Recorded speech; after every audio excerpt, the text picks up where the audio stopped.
Wait, first, have you ever listened to our podcast? Yes, I have. Which one did you listen to now? Yeah, I have. I'm just trying to remember. There's this that particular one. I actually did listen to it. I actually did listen to it. There's this other one. Do you guys have anything on Valentine before? We've had a Valentine episode. Something about love, self-love, or something like that. That was in season 1. Something like that. You see? So that is a 2024 episode you are bringing up in 2026. So you don't listen to our podcast? No. I mean, I follow you guys. Just follow us on Instagram. Hey guys! Welcome to another episode of GirlsGlassesGod Podcast. Okay, this is hot. New year, new me. New year, new season, new us. That's true. Happy New Year, guys. Ebun, please don't say Happy New Year this time. There's no time frame for Happy New Year. Like, I'm just talking to them for the first time. In January. No, there's no time frame. Enter February. But it's Happy New Year for them because I've not talked to them this year. Please, Happy February. Debo, what do you think? Happy end of February. I mean, I'm in between. Debo, I knew he was going to say that. I knew he was going to say that. Oh God. Oh my God. Hey guys, we are recording our first episode of season 3.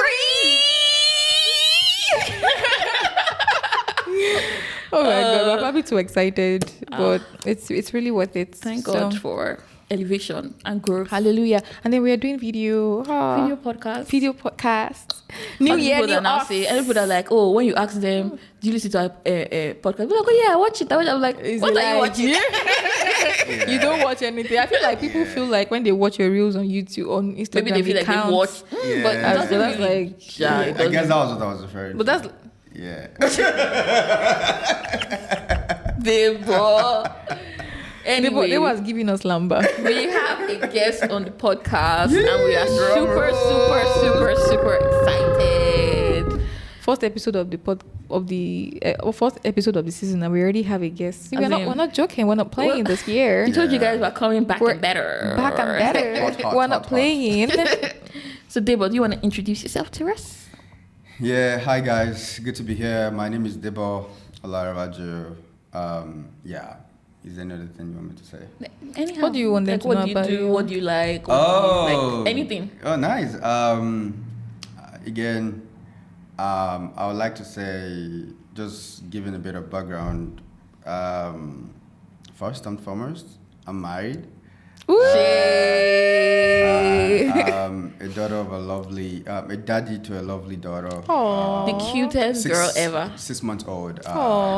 Yeah, it's been an adventure, and So, but beyond that, I would say I work in the tech space, and prior to now, I've been privileged to move across 3 continents, doing consulting, corporate finance and accounting, and I'm really big on community, and that's why I'm here. Omo-Olorun and Ebun have been my community back in the days, back from Nigeria. So happy to be here doing this. It was the look on your face for me. Yeah, I don't want to believe that's a lamba. He's not lamba. I was actually just patiently waiting for like one lamba to just drop in between. But we have a big boss in the house. Like from everything you've heard from Debo's introduction, we have a big boss in the house, walking across 3 continents, a daddy, finance, in the tech space, accounts, has a baby, doing everything and more. Yeah. Why not? Well, Debo, welcome. Debo is a very, very good friend. Yeah. We've been together for a very long time. Way back. Long so it's good to have you here. Yes, I'm so excited to be here. So, given that this is our first episode of the year, and the last time we recorded was December, so we'll go through what we've been up to since then. But Debo, you can tell us what you've been up to, like more recently, maybe your week. Maybe we should start from you actually. Yeah. Like, how has your week been? What have you been up to, basically, more recently? Yeah, I mean, it's been a great week. So, where I currently work, we're more in the less busy season, so it's been more relaxing, chilling for me. I mean, a couple of I think things will get busy again in 2 weeks' time. So I think this is one of those weeks where I get to have a good time with my family, with my friends, and I'm also so excited to see. I think one of my team member was promoted. Oh, nice! And I think what that really gives to me is, so hey, there's opportunity, there's career growth in this place, and it feels good to see those kind of things happening where I work and within my space. And and also myself and my family will be going out for couple events later this evening. So excited to see what that looks like. Joining other family to celebrate love when the season of love. Valentine's Day. This February, Valentine's month. Yeah, so I would say it's been a great week actually. Nice. Ebun, how about you? How was your January and first 3 weeks in February? Hey, I'm trying to remember everything that I've been doing, but it was good. I think the last time we recorded was December. I can't remember, but last week in December or something. But I hadn't. Okay, so I think after I recorded was when I hosted, right? I think I hosted after we recorded. Yeah, I believe so. So I hosted a couple of friends on 26th of December, which was really good. It was fun because I was doing some work, light work actually, not the worst, during the holiday period. But having people together, on the 26th was really good. We had a nice time. And then what else did I even do during that December period? I can't remember. But January just came. Like a few days now. Yeah. Oh yeah, 25th I was at NK's house. She hosted for Christmas, and I came over to your house. And then 26th was when I had the party, and then 27th I worked definitely. And then I think I worked on a couple of more days, and then crossover. And then the first Monday of January, which is like January 2 or 3, I can't remember, I traveled again for work. So I've been going to I've told you guys about how every winter I'm always going to very, very cold places. So traveled during that period. I'm trying to see if there's anything. A lot of things have happened though, but you the recollection of it. I know recently also we had like Galentine's brunch planned and organized by Omo-Olorun, which was really nice. It was really, really good. Tenny was also there as well. Yeah, my wife was there. And what's her name? Olamide as well. Yes, they speak so well about the event. Yeah, so that was really cool. I'm trying to just pick the highlights of some of the things that I've done. Good one. Well, let me see. For me, what else? What did I do? January. Now we look like very dry people. I feel like I should have thought about this question before now. It doesn't matter. I think January for me was very good because, like I mentioned last year, I started journaling, and they will say journaling. I'm a journaling girl now, and I think it was really interesting for me journaling in the month of January and even ongoing, because you have to write. Basically, it's not, I don't have those journals that you have a full day, like a full piece of paper for like a day. It's just like maybe 2 or 3 lines you can write. And thinking about how you want to condense your day in 2 or 3 lines. And I started realizing that I was more focused on what happened at work. I'm like, work is not my life. What am I actually doing beyond that, right? So that's helped me put things in perspective and try to be more. So that was kind of the reason why I thought about the Galentine's brunch, because I was like, okay, that, I want to actually do something else, something different. So I started thinking about hosting. And it was really nice. I feel like everybody came correct. I need to still edit the video and drop it. But I loved everybody's outfit. I think that was the highlight for me. Everybody came, it wasn't even we planned it, but it was cold, the weather and everything. Everybody was looking so nice. And I really enjoyed that. And then what else have I been doing? One other thing that I've been doing recently in church, they put me in charge of one of the small groups. So we're going to be starting a book club. Oh, nice. So me and another girl that I know in church, we're going to be the leads of the book club. And we're just talking about, okay, what do we want to see? What do we want to do for the book club, right? So we're still putting things in place, but I just think it's a very interesting process to go through, deciding, because the first book we're going to read is probably going to be both of us that'll decide what book it is. Have you decided yet? No, we have a list. Well, we have a list because we have like very similar interests in the same authors. So we just need to like narrow it down and say, okay, this is the first book we're going to do. And then the whole premise of it is that, we'll probably meet once a month, like to discuss the book, meet somewhere. And then when we are meeting, we'll now decide on the next book. So it will be like a collective effort, like, okay, what do you want to, what do you want? Maybe we'll do like whatever kind of whatever to like pick the next book. So that's been very interesting. Like, so I think one of the other things that I'm looking forward to, I'm planning like trips. Like I'm planning like my trips for the year. Oh, nice. So I've booked like my birthday trip. Don't worry, when it comes, I will give you all the. But right now, like I've booked my hotel, booked my. So I'm just thinking about like, what is the itinerary going to actually be like? So I haven't like finalized everything yet. But other than that, like work, I don't really want to talk about work. Like work is going well. Like like it's going super. But again, I'm trying to reorient my mindset like this year to make sure that my life is not focused on work.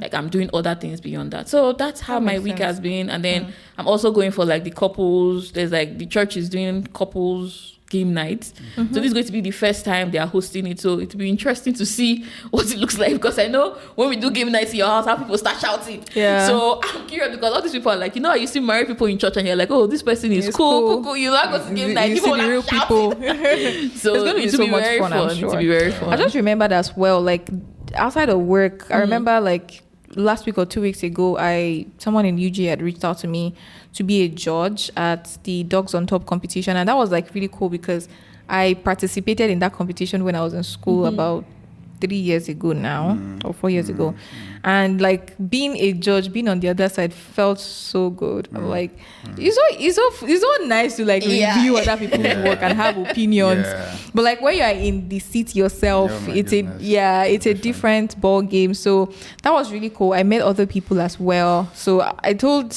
the person that I said, look, invite me anytime. Like I'm so down because I love like listening to the next generation. I didn't know how much I loved listening to the next generation until some of the things that I've been involved in recently. So that was really good. And it was a very busy time for me. I feel like I've had like busy weekends back to back. Because I remember I came back from Boston on Thursday, traveled to Athens on Friday. Then Saturday was the brunch. Sunday I had a full day. So it's been like a very, very busy one. At work as well, I was like, I'm part of the planning committee for like a give back / kind of some pre-recruitment thing for sophomores. And it's been so eye-opening. Like obviously, like when you're here, you start to think about things in bigger perspectives of not just where you come from, but how the world works. So it's been so eye-opening to see the differences in type of perspective, mindsets, experiences that the people here have compared to like what you're used to back home. So yeah, that was something that bothered me for a little bit. Like I feel like everybody has, in fact, even because I had brunch before coming for this, and even at brunch, like I was talking about this the whole time. Anyway, I've been gathering a community of people, to be honest, and I'm very glad at how responsive people are. So I need some time to put things together. Like I'm casting a vision. And I'm going to be leveraging a lot of my community, a lot of my network. I don't think I've ever really leveraged my network before.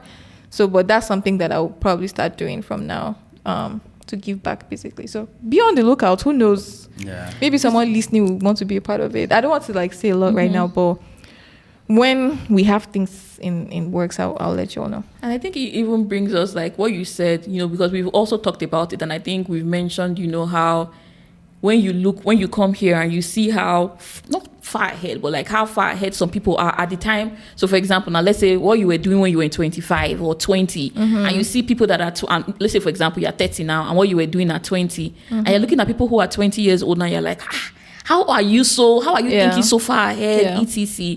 So I think it's just like, in a way, culturally, like sometimes we didn't have that opportunity at the time, at the age we were in when we were back home in Nigeria. And then it brings us to like one of the conversations we wanted to have with Debo.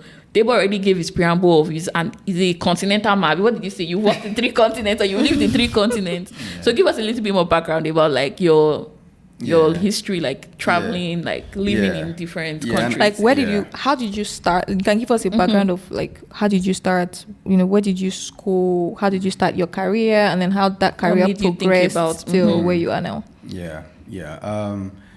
I mean, good question. Yeah, and thanks so much, Ebun, Omo-Olorun, just trying to chime in here. You talked about culture, right? I also, alongside culture, I also say the environment. So I think the environment too is also part of it. The enabling environment really also contribute to some of the things we see young generations doing now as to what it were for us. Again, talking about my background, I grew up born and bred in Nigeria, went to one of the good schools. Let me just say the lies. Because you are married to somebody that went to the same school. I went to Great Ife, Obafemi Awolowo University. I was looking for you to say the best. But you said one of these, so it's fine. I mean, we're humble here. We're humble here. So I went to Ife, studied accounting. After which, while I was in school, I mean, prior to going to Ife, in secondary school, I've always knew. So I had two career paths that I was not sure. Either I was going to be a pilot, or I was, really? Yeah, either I'm going to study aeronautical engineer, or I'm going to. So the big names when we're growing up. So, but then, I mean, coming from a humble background, and so I started making some research, and someone was like, aeronautical engineering is quite expensive. Like, are you sure it's something you could offer? Okay, it's like doing accounting or in the finance might be the best place. Then I've always admired the bankers, how they dress so smart, sharp, and all of those days. So I could recall when I moved. So back in Nigeria in high school, we have just 1 to just 3. So when you're wrapping up your just 3 is when you make your choice of where you want to go. And I could recall going to the commercial class, and I could recall some of my folks saying, "Hey, Debo went to commercial class so that I'll be carrying first." Because I mean, I was like, people think that if you're in commercial, you're not so smart. You're not so smart. But fast forward to, I mean, I give that context to say that. So at that time in high school, I knew I wanted to do accounting. So while I was in, I mean, again, Nigerian situation, went to poly, moved to. Obafemi. Can you talk a little bit more about that actually? Because people come from different backgrounds in Nigeria. So a lot of people take the same step that you took, and a lot of people stop halfway. While some people then see through. So can you talk a little bit more about that, and hopefully someone. So I think talking about the polytechnic journey, right? I know back in Nigeria during my time then, I think things are a bit better off. I think as at that time, there's this quote unquote discrimination of those that go get a polytechnic degree and those that went to university. There's this perspective that the reason why polytechnic was set up is a bit different from why the university system was set up. So graduates of those institutions are somehow, especially from polytechnic field, are a bit limited to what they could actually do. Right. So, and again, being from looking at where I came from, like most Nigerians are quite very ambitious people, and they don't want to go. They don't want to tread a path that will limit them at some point. And you even see this even in the labor market, right? Like there are certain roles that they are not open to polytechnic grad, right? And even for companies that haven't employed polytechnic grad, there are limitations to even how far you can go, your salary. Exactly. So which is mind blowing to me, because like those are some of the differences that you also see when you go out of the country. Like there's a big disparity between university and polytechnic education. But here it's like, do you have a BScs? Do you have an MScs? Like it's not, where did you get it from? So obviously, like there's like maybe like the Ivy Leagues and all of that, but it's not between the university and polytechnic thing. But I think the way they were also structured, if we are being honest, like the way, I'm sure you know the differences. I mean, they would tell you back then the polytechnic curriculum and syllabus is such that it's more for technical guys. Why the university is more for the management administrative guys. So it's more or less the polytechnic guys are expected to be on the field, while the university guys are the one making all of those strategic decisions and all of those things. So I mean, that's the understanding we have, and that's what NUC would tell you as at that time. And that's why you have polytechnic, like technical, more or less like an advanced form of technical school. But then, just circling back to my own experience, I would say to the glory of God, I had a first class in Ife, but I would say all of this wouldn't have happened if I had not gone through the Polytechnic days. I mean, I did well in the Polytechnic, but then it was more or less, in as much as I said that maybe the curriculum was a bit different, but sincerely, my first 2 years in the university was typically just repeating what I've done back in the Polytechnic days. So it was Did more or less from like 100 level. So I started from 200. Okay. Yeah. So it was more or less like a walk in the park for me. Even though 200 level was very crazy because then I had to take 100 level courses and so it was like juggling all of those together. Did you do HND in Polytechnic or just ND? So I stopped at ND. Okay. Yeah. So national diploma. Yeah, national diploma. Yeah. But unfortunately, a course that was meant to be again the Nigerian situation, going on strike and all of those things. But the national diploma was enough to get me into the university. Yeah. Okay. Yeah. So I studied accounting. Back then, in the university days, for most accounting graduates, the peak of we would say then like the dream of every undergraduate studying accounting was like working in the Big Four, working in the big accounting, the Big Four accounting firms, public accounting, right? So that was what I've always been my dreams and aspirations, and I quickly had to get my ICANN. Thanks to ICANN, I got a scholarship and I got free tuition, took the exam, and so after I graduated, hoping and applying to all of the Big Four accounting firms as at that time, but none clicked out for me, and there was H factor, and I mean there was also exposure factor as well. But then I was so passionate about wanting to be in that space, so I started with a boutique accounting firm. Okay. And I would say that was one of the best decision I had made, because that kind of now positioned me to be able to get into Ernst & Young, where I met. I mean, we've had contact, we've met before. Period to that. You guys have met before. Yeah. We say not like So I've seen her before, but she hasn't seen me before. Where did you see me, Debo? Alpha Marshall. You at Alpha Marshall? I didn't follow you guys to take tutorials, so I was just coming there to read. And there was this day yourself and Judith were there making noise and talking. That moment. This is the first time I'm hearing this. Yeah. I mean, I go to Alpha Marshall. So because what is Alpha Marshall? So it's a tutorial center. It's a tutorial center for people that want to write exams, like CPA equivalent exams. Exactly. So I think that was my first contact. So I, just because ICANN was paying my tuition and my exam fee, and I wanted to maximize the benefits. And again, because I've gone to Poly, I've went to Ife, and I had a good result. My lecturer was like, "What are you taking tutorials for? You can as well get the pack and read for this thing and you pass this exam." You should be teaching the tutorials. So in my mind, I was like, you know what? I would, so that I won't be left behind. I'll go to the tutorial center, try to go through what they are teaching them. Right, see what they are learning, and without to be sure paying money. Without paying. So that was the whole idea of going to Alpha Marshall. But did you know someone there? Sunday was attending Alpha Marshall. You are dropping people's name that they can't. Wait, did you guys work together? No. So Sunday just he because his family was he had his family in Abuja then, so he was redeployed from where he was serving to Abuja. So that was how we connected again. But we went to Ife together too.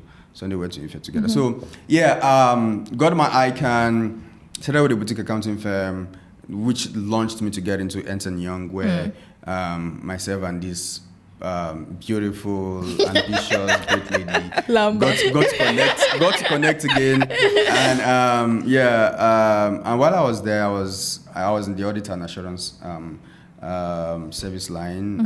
Really liked it there. Did some consumer work as well. But then I've always wanted to feel what the financial service industry was like. So I recruited to join Deloitte as a senior associate. Then again, prior to now, I've worked at Access Bank before, using my Polytechnic degree. Then so working experience the crash. Yeah, so going to Deloitte in the financial service industry was like more or less like, okay, I had some background. So it was really great there. While I was there, prior to moving there, myself and Ebun, one of the occasions we talked about MBA, and I think we were just one of those random calls when we were just talking, challenging each other, and we were like, oh, what's the plan after now? What are your career goals? And yeah, we started talking about MBA, and she was coding it for me, and later I decoded. Let me tell you what happened. If you're in Nigeria, you will know. Yeah, traveling now, so don't tell people. Yeah, but I think that conversation really sparked my interest to also want to just pursue this particular MBA journey even further. So I started applying even before. I've done various interviews at EY then. So fortunately for me, when I got to Deloitte, I already had admissions waiting. And I was working at Deloitte, liked what I did, but then while I was at Deloitte too, I got an offer from. So I think that was also the period where there was a massive transition of folks.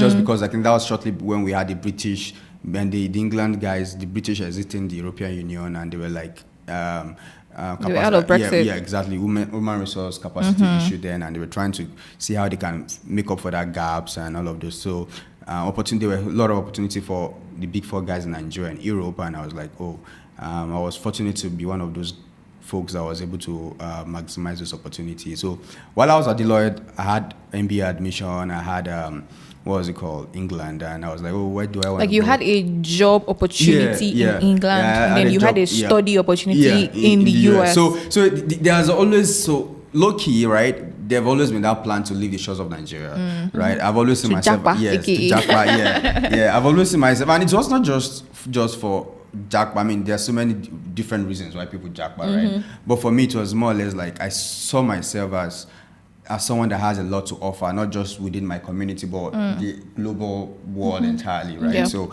I didn't just want it to be operating locally when I know there are things, there's capacity. Yeah, there's capacity to do beyond what I was doing, and God has deposited a lot in me to impact my world, right? So I think. So you had two opportunities. Yeah. One was a school opportunity in the US, and one was like a work opportunity in the UK. How did you make that decision? Yeah, I mean, because they were slight. Yeah, of course. And I was going to say that again. I mean, it just crossed my mind. Because I knew when I was moving at Deloitte, and I think we had that conversation because myself and Omo-Olorun, because this woman left us earlier. She has been in the US. She was like.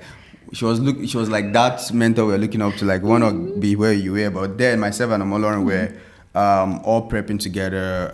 Fun fact, we were preparing for the admission then together. And when the opportunity came, I was like, hey, madam, this is what's happening here. Or, I'm not sure. I'm not sure. Having conversation. Debo was like, that's... people will not understand. Because it was either go and work in the UK or school in the US. And when I talking with us, I was like, Debo, the MBA. Because in my mind, the two of us together. Debo was like, but you can't explain it to people. People will not really understand how you are leaving a job opportunity to go to school. But then, sincerely, it was actually a very tough decision to take. It will be. Because knowing the kind of opportunity the MBA would give to you, and also, so for me, I think I was just more. I was leaning more on the conservative side to say. I think I know why you went to the UK because, I think at that time Emory did not give you 100% as well. So there was also that factor. Yeah, it was not a full tuition, right? And also, exactly, and that also means that threading this part would also mean that I was also going to incur some finance on my part. And this guy, right from scratch, to the glory of God, God has helped me. I've been doing things independently myself. So it was more or less like, okay, you know what? And don't forget, again, at some point, the plan was just leave the shores of this country, right? So it was more or less, you had this auntie and all of those things. And I was like, okay, let me even go to the UK. Let me explore that space. Let me, and again, UK too, because I was working in the financial service industry. I was like, okay, UK, London is a great financial service hub, right? So let me just go see what life looks like over there. And I was like, but what I did then, just to let you guys know that I didn't totally forgo my MBA admission, was to defer the admission, and that I also had to make some commitment of $1,000 or so thereabout. And that was me saying, okay, after 1 year, if I really did not like my experience over, I could always come back to the US, right? Got to the UK, really liked it. lovely people, reserved folks, and worked at BDO. So magnanimous company, they paid everything, relocation allowance, like to try as much as they can to ensure that my settling in the UK was very easy and without any issues. And yeah, but then for me it was now more or less repeating. It was more or less like doing what I was used to do back in Deloitte. There was nothing really different. I would have thought, I think the only thing that was different was possibly the culture, right? The culture, the professionalism, and all of those were a bit different. When you say culture, professionalism, like, can you just give like one or two instances of what was very different in like working in the UK versus? Yeah, I mean, being a Western world, right? As compared to coming from an African setting where we, in terms of, I think there's this tendency of like people have, like every voice is like, you have a voice in the workplace, right? Like people are not, unlike quote unquote, and just finding the right way to put it. But back in Nigeria, there's this respect thing where we kind of adore our boss, adore our partners. And they can do no wrong. Yeah, they can do no wrong, right? But you're in an environment where everybody has a voice, everybody has a say. And I could recall, I think I was discussing with Ebun or you, I could recall one of the days back in Nigeria, if you're in a client site and a partner is coming on the site, everybody is shaking, everybody is trying to be themselves, everybody's trying to like shake. You don't see that, like, in fact, nobody really even care if a partner is showing up. And I think it's one of those, and I think one of those, like, you are encouraged to be yourself. Yeah, regardless of where you are, and you don't have to form. You just the authenticity and how people have been genuine with what they believe in and what they stood for was one of those things, and also how people respect time. People respect there was no Nigerian time. Yeah, no Nigerian time. Like I could recall when I was trying to get an accommodation, like the agent said 2 p.m. If you are 5 minutes late, like they move on to somebody else. Yeah. So those are some of the experiences that I would say really resonates with me, because sometimes when you're in a particular environment and you just think that is the norm, certain things cannot change. But when I think that's one of the things traveling does to you. It gives you exposure, it changes your perspectives and all of those things. Yeah. After a year, I mean, the first month was great. I think the before we even go to like what, and we'll soon get to the meat of this, which is like UK Japa versus America Japa. You've told us that you shot Japa. Yeah, right? Japa, I left. Did you have any culture shocks in the UK when you first got there, aside like the two things that you mentioned? I would say, talking about culture shock back in the UK, aside those two things, let me just think through it. I mean, I would say one of the culture shock is all of these. Even in the UK too, they do small talks as well. Like, just meeting somebody for the first time and the person is like telling you everything about themselves and be like, we just meeting. You be like, so that was like, oh, and again, I mean, I now understand better, but for somebody like me, I was a bit vulnerable. I was like, oh, like these people are pretty lovely people. And I love those things. I would say that was like a culture shock for me. Then another thing I also remember back in the UK is the fact that people is how people adore pets, right? Is how they adore pets. Unlike, I mean, I know some people are so crazy about pets, but people bring pets to the office. People like I mean, it feels so weird for someone like me, coming from very humble. Because some of the lifestyles some of these pets even enjoy. Even human beings. Like what's happening here? So but then so those are some of the culture shock I could recall for now. And I would also say my first month in the UK was great. Like, I think the UK law doesn't allow you to tax paid employers. So the money was looking so lovely, great. There was relocation allowance. I was really happy. I was like, oh, good God. But there was somebody. from the second month, the tax and all of those things start kicking in, and for me it was like the tax was just becoming. It was my salary was just going down every month, and see, money is good though. It's good to have passion too, but money is important, right? Because I remember then when you're interviewing, you're so passionate about the accounting profession, you want to do this, but you also need money, right? So at some point, that was when I started remembering that, there's nothing really special about this thing I'm doing. Like, the same thing I was doing back in Nigeria is what I'm doing here. And again, the money is like, the tax is really crazy. I mean, this is relative though, but that was my own personal experience, right? And there were a lot of bills to be paid. In the right? UK? Yeah, in the UK. Okay. Yeah, there were a lot of bills, right? I mean, from Nigeria guy that is moving to the UK where you pay your rent annually and you bills, sometimes even you dodge some certain bills in Nigeria, but yeah, you have to pay for everything, council tax, you have to pay for electricity, internet, you pay for your what's it called, your rent and all of those things, and with that, it's like those other taxes you also have to pay, and as a Nigeria guy that I am, my job was in Manchester City, it was in city center.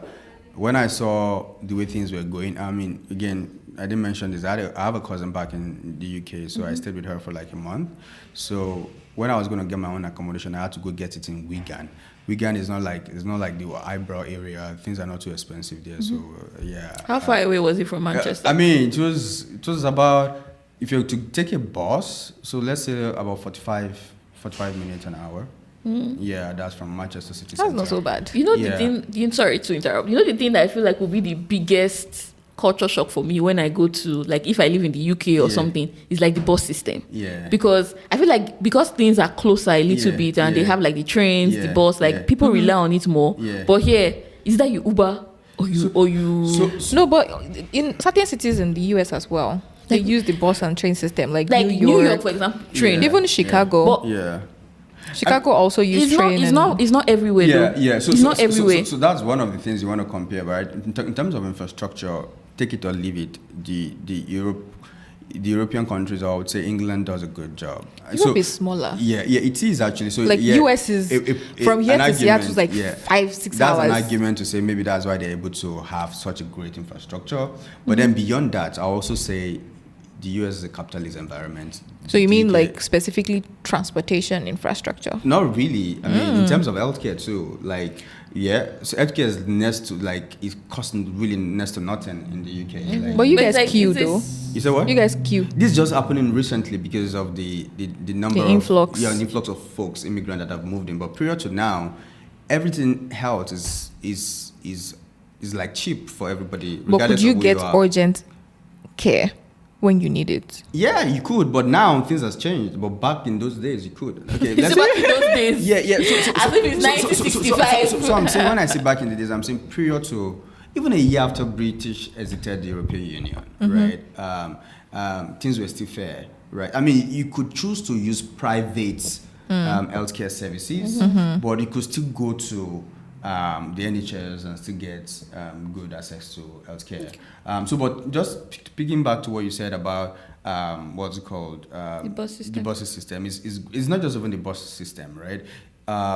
If you should go to, at every bus station in the UK, you have, if it's not a city that has an airport, you have tram, you have train, you have bus, all connected to that particular station. So you have the options of choosing any of the means of transport you want to do. How expensive? And in London, you even have more. How expensive is the? They're pretty cheap. And they're pretty cheap, and compared to what we have. So a good comparison would be to places like New York, Chicago, like you mentioned, and some of the eyebrow states in the US. But unlike in England, virtually all the county or provinces have that same system of infrastructure. Like, you don't, it's not as like in the US where some states have it and some states don't have. This one is all over everywhere. Like, you have it almost virtually everywhere. And when you look at, and there are also incentives for for certain age group, like if you're less than 18, you also have incentives to not pay certain amount of money for transport, right? So it's basically the government, because it's a socialist economic system. You see the government discounting a lot of stuff for folks, and you see that in the healthcare. You see that. But, I think it's the only thing they've discounted for us recently is Georgia tax.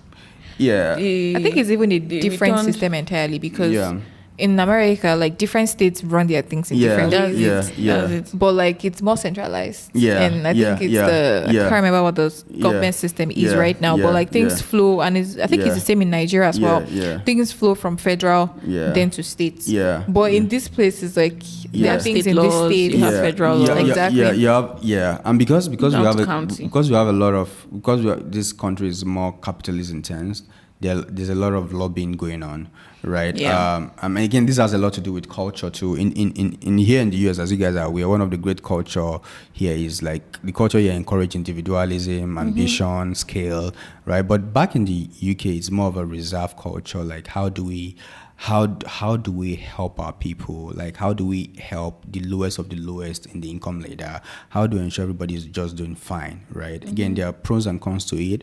The pros there is that like everybody is like wealth is redistributed from those that are earning so much to those that are not doing so well. I mean, the cons to that is that you're disincentivizing those that are working hard, right, to do more and to put in their best. And I think that was one of the reasons why I had to leave them, because I felt I could do better, I could earn more, right? And we just pegging me to a certain pay.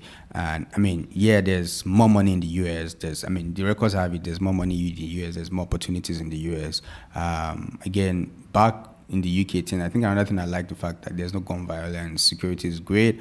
Another thing about the UK that I really liked, I always tell people that it's a place for young folks, young family, especially in the UK, starting life, because you really don't really pay so much, right? Actually, for young family, they're just giving birth now. I know how much we spend just giving birth here in the US. I mean, thanks to insurance, right? But imagine if I had not had insurance and all of those things. But back in the UK, it's like you don't spend nothing. Like you don't spend anything. But that's the trade-off now. So in the UK, they peg your salary at a particular point, but then you get free healthcare. But then you come to the US and you can earn as much as you want, but you will also pay for that healthcare. Good. You totally just on point. That's the trade-off. And talking about the UK system again, there's total respect for work-life balance. If whatever that means, there's total respect for it. Like nobody. I could remember. I think that was another culture shock, right? Where we typically leave close up of 5 p.m. And if any task is to go, let's say more than 5 p.m. or go beyond 5 p.m. to 10 minutes, you see your manager apologizing and begging. We don't get that back in Nigeria. It's your job by 10 p.m. in the night to reply to your manager. Nobody cares. Like your managers see it as the entitlement. Like you have to do the job. I don't care how you get it. Yeah. So, but then you see your managers, you see your superiors. Like, oh, really? We're so sorry. We really need to get this to the clients. We really appreciate anything you could do to in fact, they start discussing over time. Do you get with you? You don't get that back in Nigeria, and I think it's something Europe does so well. Like across companies, across businesses, the labor laws there are much friendly to the employees than they are to the employers compared to the US, right? Like you have your weekend to yourself. Like nobody can even ask to come work weekends. Like it has to be So you don't get that in the US, but the US pay you. Pay you for your life. That makes sense. Just one thing that you mentioned about bosses and how they act. I remember very vividly one day, because we had a lot of contractors in the bank and I was still working in Nigeria. And I can't remember what happened. Maybe people were angry about the salary increase, or maybe the salary increase did not get to the contractors or something like that. And I remember the manager saying if you're angry, resign. She said resign, that there are a lot of unemployed youths. And the funny thing is that when they employ them, they employ them at a lower salary. So it was like a threat. Like you know how they are saying sorry to people, sorry. It's like if you're angry, resign. They're like, I can't get somebody for lower. Is that bad? Say the ball into your court. Do you know that what you just said now remind me of almost similar experience back in my days in Access Bank? I think something happened and I was just so furious of the inefficiency, and I think it was a client, a customer came claiming what I think we did provide. So I was in customer care, so I think I did some things, and the client did not provide that information. So I worked based on the information I had, and the client was like, "Oh, we should have thought about it and all of this." And so I was like, "Hey, this issue is from the client," and my manager was like, "Yeah, but so because I was furious and I was mad, and she was like, "Do you still need this job?" So those were the lines of thought, and now it'd be like, at that point you just want to be like, okay, this is the kind of environment you find yourself. And it's very limiting. Yeah. It's crazy. But anyway, so when you got into the US, then you had your MBA. Were there like glaring differences? Oh my goodness, yeah, lot of glaring differences. I think I actually mentioned it right earlier on about.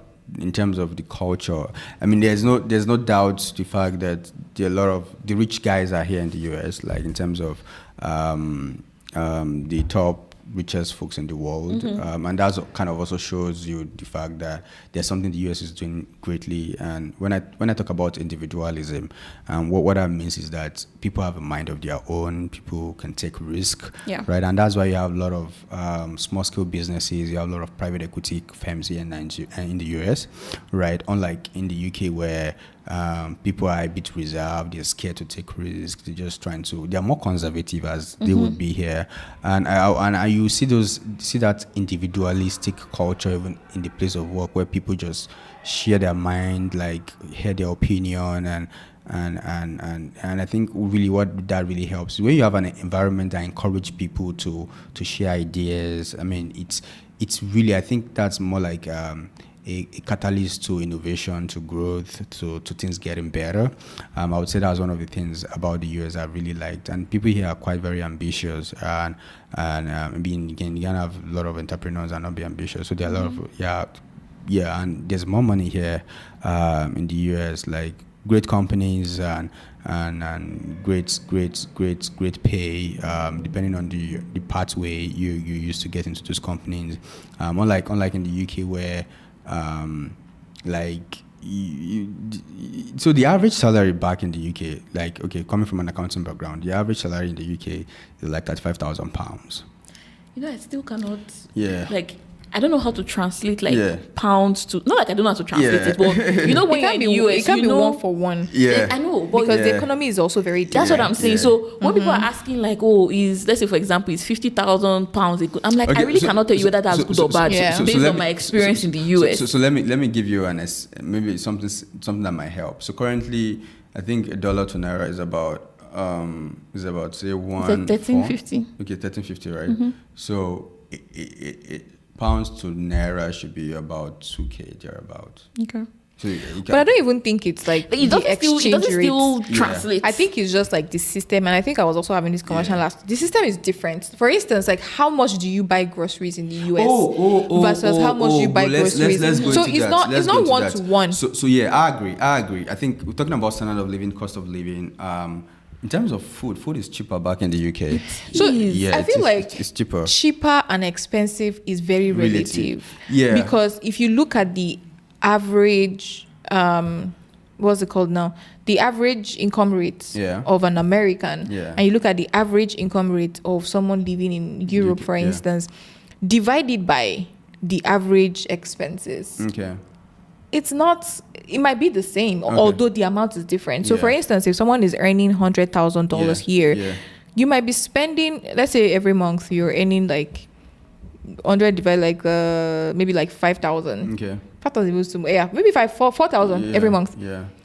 How much of that goes into tax? Yeah. US tax. How much of that goes into utilities? Yeah. How much of that goes into grocery expenses, right? How much? So like once you now remove all of that and see what is left, even if I have $1,000 here, what I can buy with $1,000 here is different from what somebody can buy with £500. Yeah, in the UK. I mean, good analogy. But some people tell you, give me more money and let me deal with my expenses.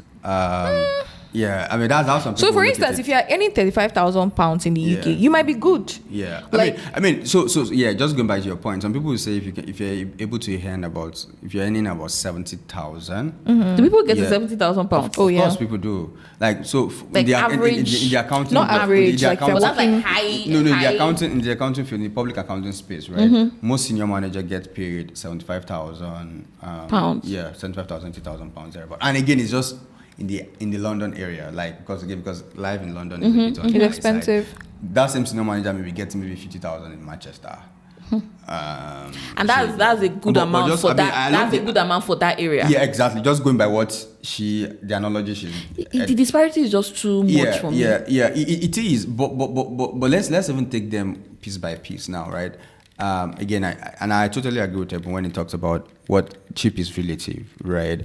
But you just want to look at it in all. Let's look at it holistically, right?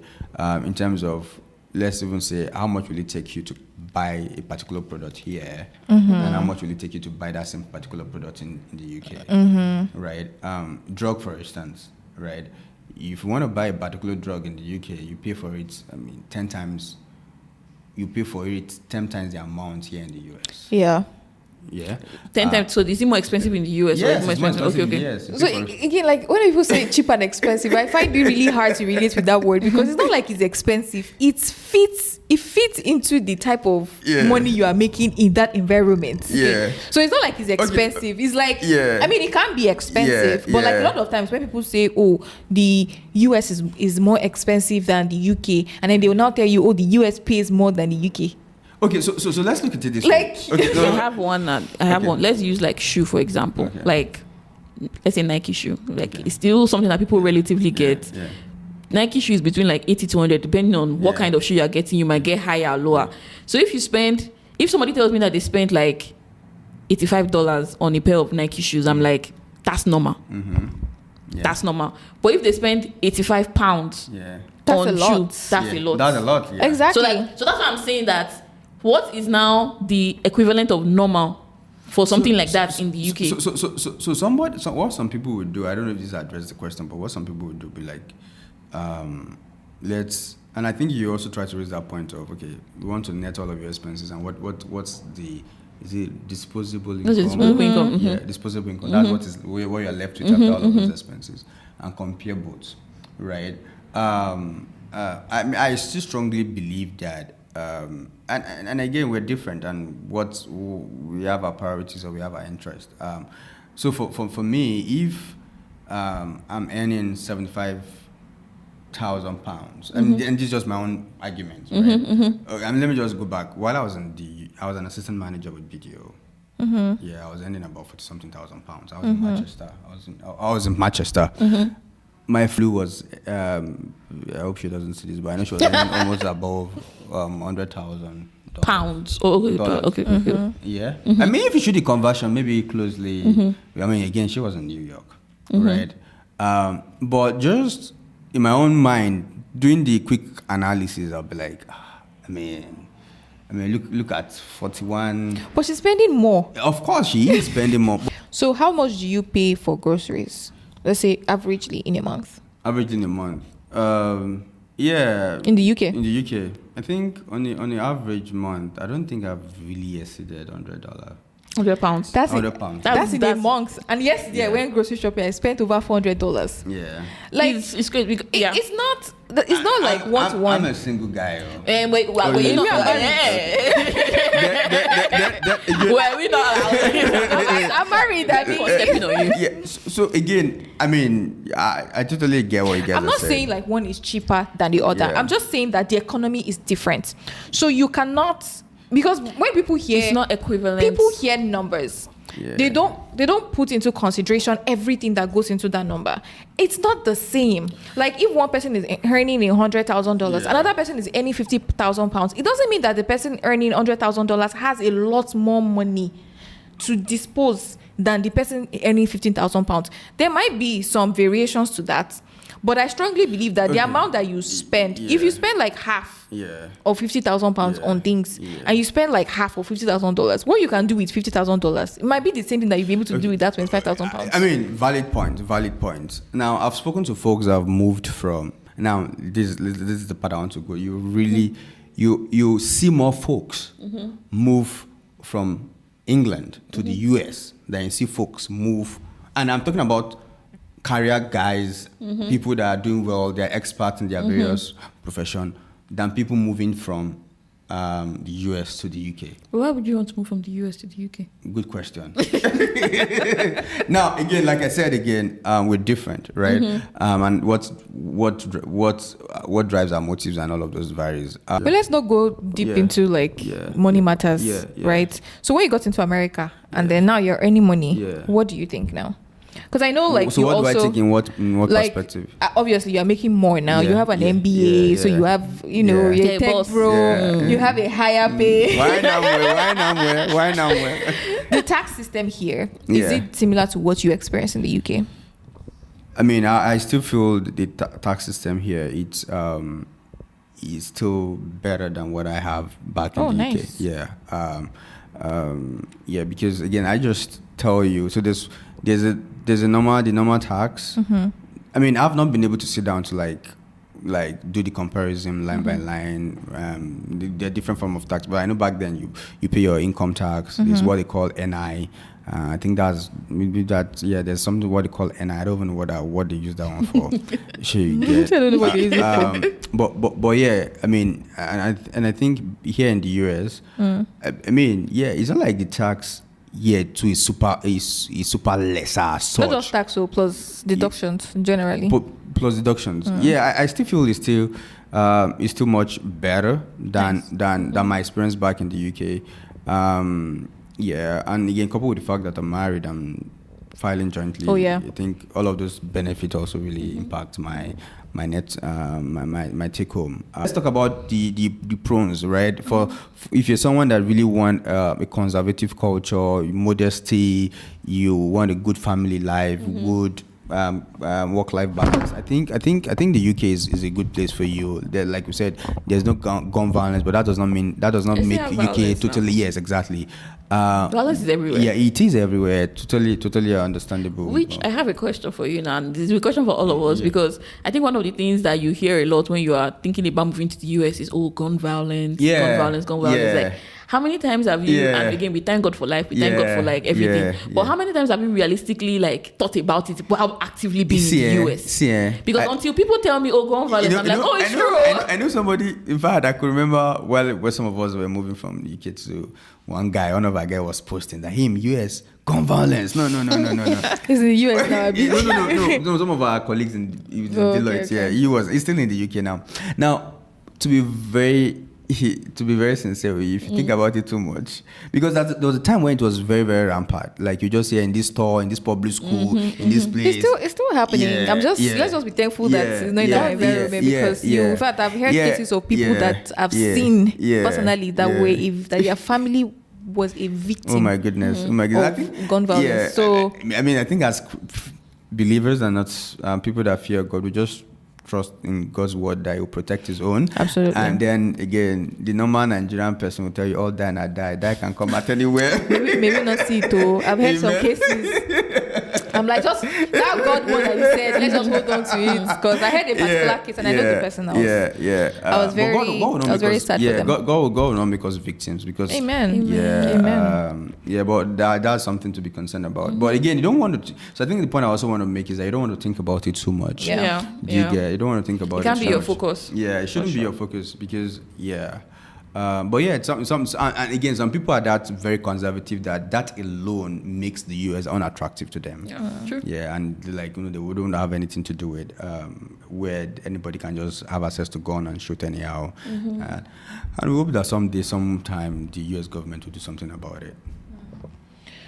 All right. A long thing, but you know. That one is beyond our control. We'll continue to pray for them. Are there any other social differences that you want to point out? If there's none, it's fine. What about like like building your community? Like, how easy was it, like in UK versus here? So the beautiful thing about the UK is, like we said, it's not as, America is big, right? So it may be a bit difficult to build community because people are dispersed all around and the landmass and all those. But in the England precisely is not that much. It's not. People are not that dispersed as such. Like people stay within close proximity, right? So it's easier to build community, and also just because England is a bit closer to Nigeria in terms of it's just about 6 hours, right? Yeah, the flight. Okay, 6 hours, and also the time zone too, right? We almost it's the same. It's just 1 hour. So there's a big African community. The UK is really diverse, right? I mean, the US too is diverse, but again, from it's someone concentrated in some places versus other places. And even after the immigration stuff, I mean, those days you say London, you have a lot of. In fact, there's a place in London that you have more of. It's called Peckham. Like when you're there, it's more or less like you're in Lagos, right? So yeah, you see people with your native attire, all of those things. They have food and all of those things. So London, Birmingham, Manchester. Those are places that when you are there, you're like, oh, it's more or less like you're back home. So building community in those places is quite very easy. Okay. Unlike here in the US. But you were in Wingham. What did you say? Yeah. How did you build community in Wingham? Wigan. You don't watch European League. If you watch European League, you don't know Wigan. Which one do you support?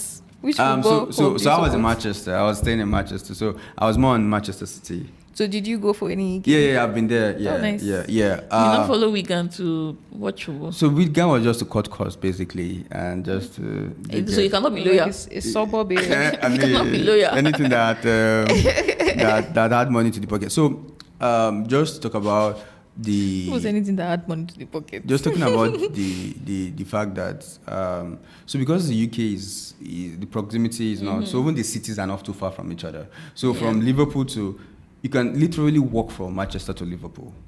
Yeah. Like how many? It's like if you're going by train, it's about 30 minutes.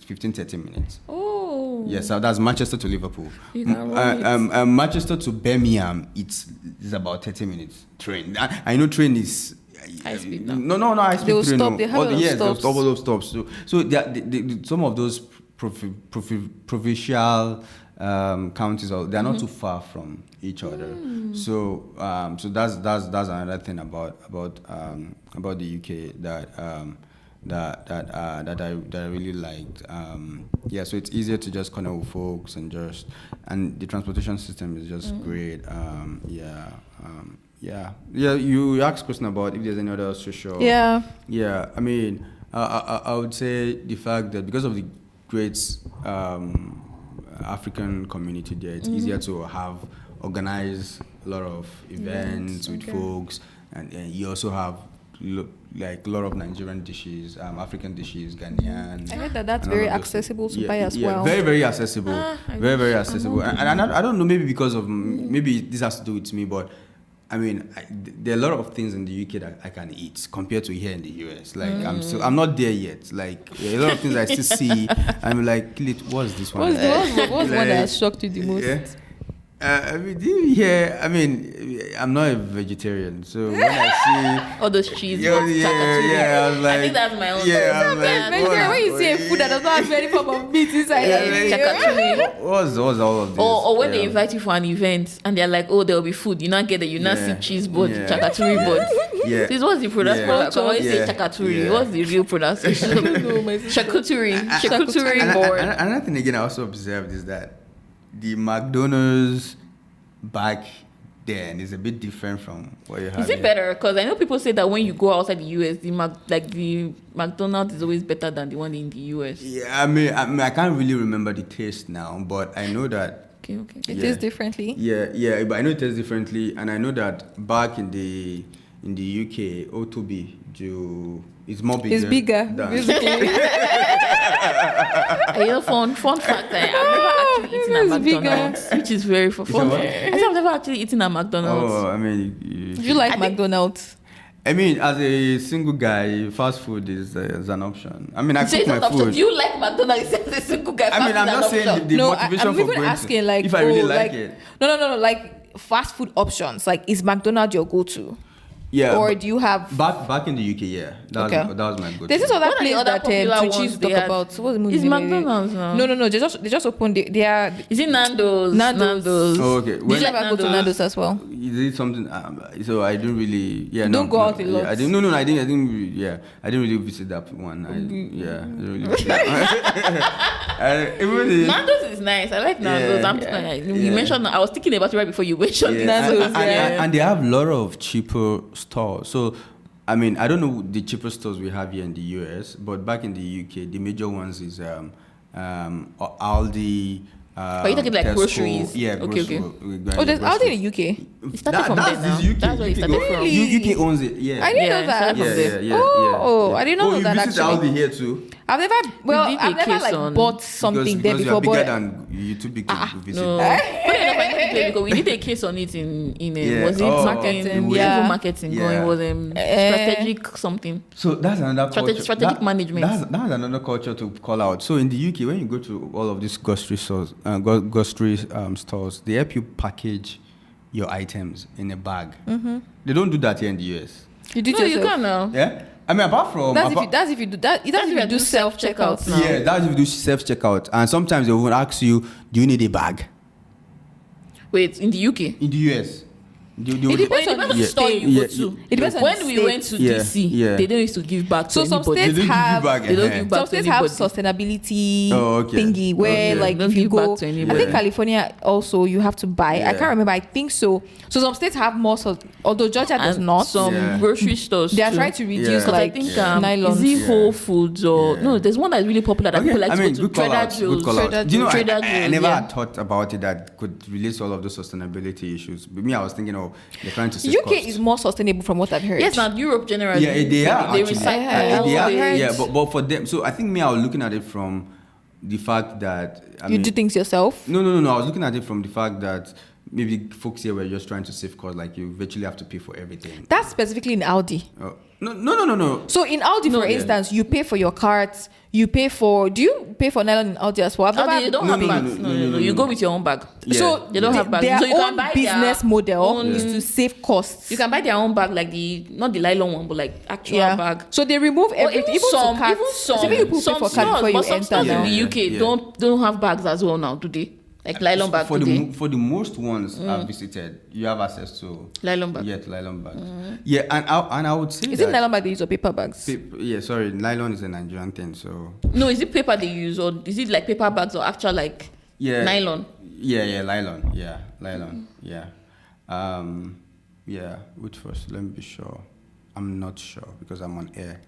I can't really recall now. I don't think they use nylon bags. Yeah, I don't think they do. I've heard that they are very sustainable and then they try to like. I don't think they do. I remember that when I was going to. I typically take my bag when I'm going to. You carry your bag. Yeah. I typically take my bag to it. But another thing I wanted to call out is the tipping culture. Yeah. In the US, I heard that in the UK you don't even have to tip because it's already part of the meal in a way. I mean, that they give. It's still even a thing in the UK. It's not. That's it, right? It's so not. They said that it's already been considered as a part. That's the argument. That I've heard. Right? That it's already been considered as a part of the. Except that's like gratuity or something. So you're talking about food, right? Yeah. Okay. To give to like the waiters, but over here, you just get your normal hourly rate. Every service here, both product, commodity, and services, you have to tip. Yeah. But that's not what it is back in the US and back in the UK, right? You don't have to. Like, it's just how we've now make it it's like a norm. I mean, it's a norm, but it's like something you have to do. And if you don't do it, it's like you're breaking one big law here in the US. People look at you bad eye. Yeah, people look at you bad eye. In fact, people see it as an entitlement that you have to tip me, but you don't have that in the UK. I think another perspective on it again, so one of Toby's friends, and I think you might know him, Shayo. So I think when he came to see us like that, we went for maybe dinner or something, and he tipped, and he was like, that there was a situation where he had to work. Yeah. So I think when you've worked maybe like all these like fast food or something like that, because they don't pay them well enough. Yeah. What the real money they earn is from the tips. Okay. So, when you've now lived in that kind of situation where you are kind of reliant on people's tipping, you'll not be like, why would this one not tip? Because that's how you are earning your money. Yeah. So that way, it sets your mind in such a way that when you now go out, you will want to tip because you know that, this is what these people are living on. Yeah. So I think... But when you come from a culture where it's not normal and you tip for good service, like you only tip for good service, it's like, why am I doing this? You'll be very resistant. Yeah. I mean, valid point, right? But I think for the most part, it should be very voluntarily. People should do it voluntarily. I mean, it's culture that they have here. That's supposed to be voluntary.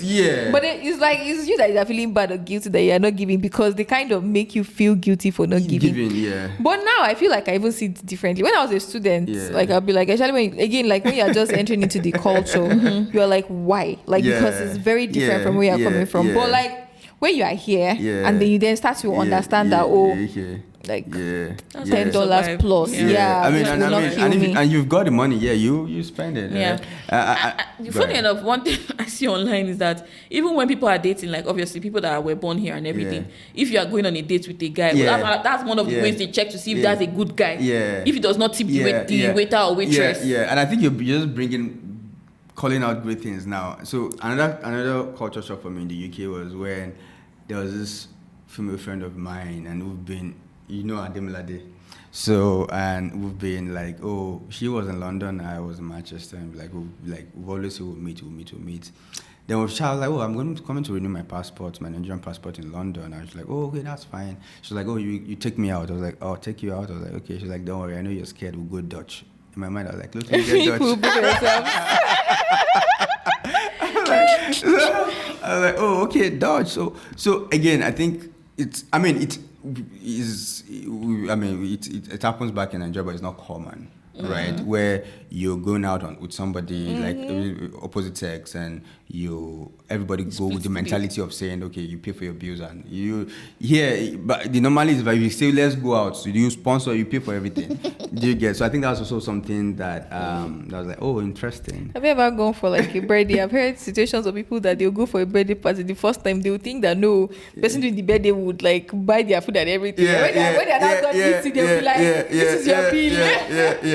You will now say, I mean, I remember when I think it was a work event or something, and I mean, it's not even as common as it is in the US than in the UK. But I remember when somebody said they are doing something, or I think was it birthday or promotion or something, and we were like, let's go, let's go, and I was like, people dropping their card. I was like, what is happening here? Oh my God! I'm not the one that. You didn't quickly bring out your card. Where is people dropping card? You know what? I think another thing again, talking about dropping of cards too. I don't think it's that common I think for some certain restaurants it is in the UK, but here, maybe because I've stayed here longer. But here it was when drop card for people to take and go and take. Okay, that they'll carry your card. You don't want to try that in Nigeria, how do we used to pay in Nigeria? Okay, we just tap, you put it in this and then put your pin. Well, because you transfer. So the thing is, or you transfer. Usually you use your credit card here, and if any nonsense happen, you can cancel. You just call your credit card company. Debit card.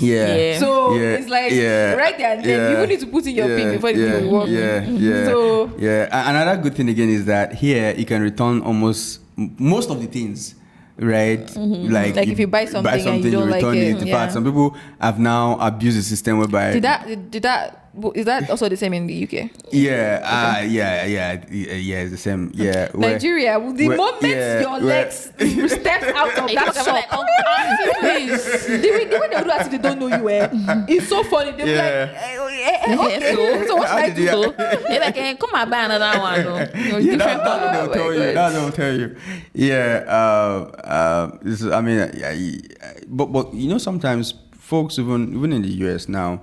I've had, and I think that's why when you go eat and you drop your card, they would, once they bring that stuff, they would ask you to sign. Oh yeah. Because we have, so we're like, I was just curious that I was like, why do you ask guys to sign? Before you go and cancel it. Yeah, and they would even also ask you for your ID card.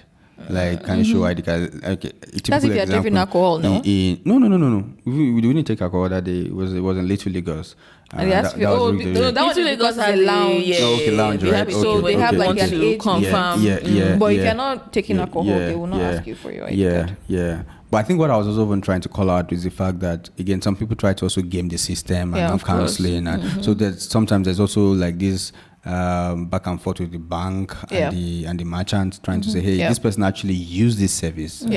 So you now want to like, okay, how do you verify that this person actually look at his signature, he signed. So that's actually a really good one because I heard that some people went for Dirty December in Lagos. That one is crazy. I think it was last year. Spent a lot of money, came back to the US, cancelled that money, got their money back. So what that means is, and this one is even more complicated because it's like US, Nigeria, and Nigeria is already so like. I'm even surprised they allowed them to use credit cards. I don't think it's credit card. I think you can also do the same for debit cards. I want to think so. That's very interesting. So at the end, I don't know if it was credit or debit card, but at the end of the day, it's like they gamed the system. In a way. And I'm not sure because those ones are also not used to that particular system. They probably did not have like a signature or something. And the fact that now it's going to restrict a lot more people when you now go back. You now realize that you are there. They'll say, okay, you have to transfer. Of course. So even this whole transfer thing, there was one time that people were doing fake transfer messages. People always do crazy. Like they would literally generate, even before AI became like a buzzword, they would generate a fake message to show that, and sometimes like bank delay. So at the initial point, merchants did not know, and then they will now see like fake message. Days later, money has not been transferred, and people have gone away with like millions of dollars of millions of naira of goods. So I mean, and it's quite unfortunate that I think criminality or crime is not specific to any any race or any but then I think we can all do better as human beings. The funny thing I saw a video yesterday, and different things have been happening like in the world and society and everything, and people are just talking about how the world is terrible, bad things are happening, and the guy in the video was like, bad things are happening is not new. That if you go back to the Bible in Genesis, that you had Adam and Eve, you had Cain and Abel, that we didn't even get to 3 people before one murder happened. So when they were not like that the first person to die, it was true murder. So what are you saying that right from the beginning of the world, like violence has been everywhere? So you say just going by what you said, it says, I think somewhere in Genesis, the art of man is desperately wicked. Desperately wicked. And evil continually. Oh, that's a different one. No? Yeah. The art of man is wicked and evil continually. Yeah. So it just tell you how we could be as the default of man is just true. So at the end of the day, it's God. What would have what could have been so bad that you had to kill your brother? It's jealousy, it's sin. At the end of the day, it's sin. What could have been so bad that you had to kill your brother? But come to think, what they told us then was during the trade by barter system that people just put their goods on the tray, and then you carry your goods so and go. What happened? I have a feeling that was actually true. I had a feeling that there, at some point in life, there was some form of honesty, integrity, until all this one until is some people were trying to become richer. There will always be wicked people. There will always be people who want to be richer than every other person by all means. There will always be greed. The power, like there will always be jealousy. What does it say? Like power corrupts, but absolute power corrupts. Absolutely. So at the end of the day, that's the human nature. That's sin in man. Yeah. So I think we've said a lot today. I think we can wrap up here. I mean, it was really a great time reminiscing days back in the UK and back this my current situation here in the US. I mean, your current situation in the US is definitely way better now. I wish I had moved to this country even much earlier, but thank God. Yeah. So, thanks. You haven't allowed me give closing remark. That's what we're about to do now. Oh, so we have something called today's dose of EO. So before you go, like, what do you want to leave the guest with, basically? Yeah. I would say you can be more than what you are now. Yeah, and I said that from the mindset of just being a better version of yourself. My journey, in as much as it was a bit very, sounded very casual, sounded like a conversation. It was a difficult moment for me taking certain difficult decisions, because this was my life that I was gambling on. Yeah, it was more or less gambling. I had my clear pathway to permanent residence, indefinitely to remain in the UK. I threw that away and came to the US as a student. Yeah. F1. So yeah, F1 student, and so more or less like living certainty for uncertainty. But what I was just trying to drive at there is that dreams really actually comes true. You just, again, yeah, maybe in retrospect, I was a single guy. I could take as much risks, and if anything should happen, I own up to it. I'm responsible. I could face it. But being a married man, maybe not. But then what I was just going to call out is that dreams do come true, and there's no limit to how far you can get to in life. So yeah, really appreciate you guys for bringing me here to share my experiences, and looking forward to more sessions. Thank you. Debo, thank you. Ebun, what's your today's dose of EU? Be kind. It doesn't cost anybody to be kind. Like there's so much unkindness in the world right now. Like sometimes these days I don't even, when I watch Instagram, I scroll a lot these days, because like I just see different things and I'm like, this is so unnecessary. Like you're talking to, let's say like maybe a maid or something, and then you're making a video of it, how you're like, making derogatory remarks. These days it gives me headache. Like just be kind to people. Like it costs absolutely nothing to be kind to other people. So I just saw this thing recently. So I don't know, like in my past days of this podcast, I used to give movie recommendations. So I'll pull one out today. So I've been seeing The Gilded Age. I love like historical European movies. So Downton Abbey, Queen Charlotte, things like that. So anyway, there was just this guy who he was like a footman. People that are very familiar, they're like maids, like men maids basically, for the house for people that come from Europe. Anyway, so he discovered like an alarm clock, and thankfully for him, everybody around him like supported him. They were like, "Oh, you can do this." That was the only reason he broke through, because everybody around him told him that he can. Only one person was the hater that said that he couldn't. But the people that told him that he could outweighed the person that told him that he couldn't. In that movie, if you have seen that movie or that series, you know that he would never have done what he did. He would never have like invented something eventually if the people around him did not. And nobody owe you anything. You're a footman. But that act of kindness, all of them brought out $1, $2, $3. Say, go and get a patent, right? So that really like brought something to me. Like for people around you, it takes you absolutely nothing to be a source of encouragement, to be kind to them. Let's make the world great again. Yeah, I agree. I mean, I know I've said my piece, but just to like double click on what she said, for me, one of my core values, or one of my values that drive me as human, is empathy and kindness. I think if everyone in the world could be empathetic and kind to each other, I think the world would be a better place. Than it is now. Absolutely. Okay, so my own today's dose, I think just one part that we spoke about, like integrity, right? I think it's very important for you to just be a person of integrity. And I think there are a lot of things that integrity can buy you that money cannot, right?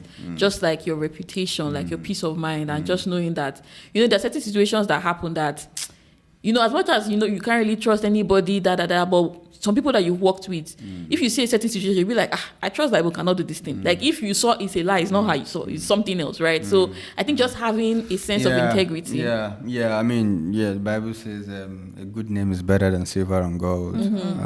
So you can buy it. You may not have the money though, but that name, it will speak for you. Speak for you, yeah. Speak for you.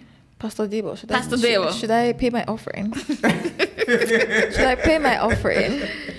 But Debo, thank you so much for being here today. Thank you, Today's conversation I wish I prepared better, but was deeper than I thought it would be for some reason. Serious. I thought Debo would be laughing at Debo came with a very serious. Debo was doing research I'm before sorry, this call. I'm sorry. So he came. US analysis. He came. No, they was. That's I the reason wanted why. to laugh. You never will do another episode so people can see your funny side. The goofy side. Yeah, I wanted to laugh. I thought you would give us accents. You know, I have to Because I saw you. behave myself. I saw you I don't know making where this video. I don't know where this video is going. Look at this not human I being. saw Debo making a call, and the way his accent changed. Oh, culture thing. You know what? We've got past the days of what did you say? Code switch. Code switch. Please, Yeah. You know, I mean, I know we're off record, right? You're not off record though. I'm still on record. We'll continue. But culture shock. Back in the UK, most of my guys, our EY guys, when those guys are speaking, they be like, they couldn't understand what those guys are saying because of the tone and all of those. So then I was like, why are these people making life difficult for me? Like, I mean, talk slowly, let me understand. But you know, when I now got here, and when I also was now talking, and I also observed that they too were not hearing me. Like, they were like, oh, can you come again? And all of those things. And I mean, I remember one of my pastors like, it's because you're not listening well. If you listen very well, you hear what they're saying. But then I think what really kind of helped me understand was that, remember when you were in the UK, when you were struggling to hear these guys, that's the same situation they also have to when you were talking, and they also are. It's not because they don't like you.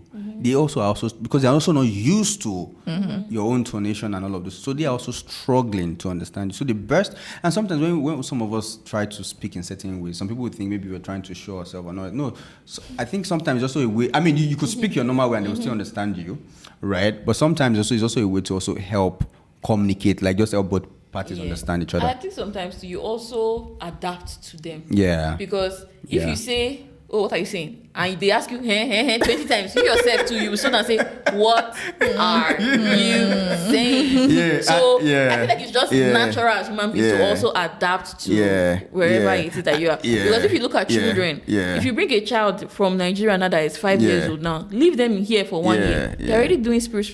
Yeah, so true. you have to adapt. For instance, oh my, I can't wait. In fact, I'm sure she's gonna. She'll say that it's not daughter. I'm sure she's gonna. You say it's daughter. I'm sure she's gonna teach me some accents too, right? She'll say it's daughter. I can't really wait. Say daddy, why you saying daughter? They will make like cute videos of you and your baby when she starts talking. Okay, when she's I'm gonna do something. Start teaching her ABCD. There's one baby I'm seeing on TikTok. I'm serious. The girl is small. She can read. I will send it to you. You say. She knows the intonations. Yeah, I will share it with you. They don't must use know Nigerian intonation. But also teach her Yoruba. I know it was a struggle when to pick her name, and I was going to give her an English name. I mean, she still have the name in her name. What did they start calling her? So my wife was so intentional. She must not lose her identity. No, I love that. I love that. The identity must be there. I was going to give her lies. No, I mean, again, you won't blame this poor man here because we've navigated through the corporate American culture, your name alone and all of that. In fact, I know sometimes you just want to make life easier for people. Like, even when, take for example, you're coffee chatting with somebody and the person is struggling to like call your name. Yeah, call your name or to interact with you. What do you use at work? Do you use Debo? Adebo Wale? No, Debo. Okay. Debo. Oh my goodness. Another journey is the recruiting journey. Goodness of God. Debo, we're going to come back for part two. Very humbling. And navigating the corporate American culture. Hey, I'm still learning. Part two, actually. I'm still learning. And I think it's something every immigrant should look forward to. Right, because some people have been able to navigate. I mean, I think myself and you were talking about people that like have their early education here, their undergrad here, and all of that. It's quite different from some of us that just came here for graduate studies.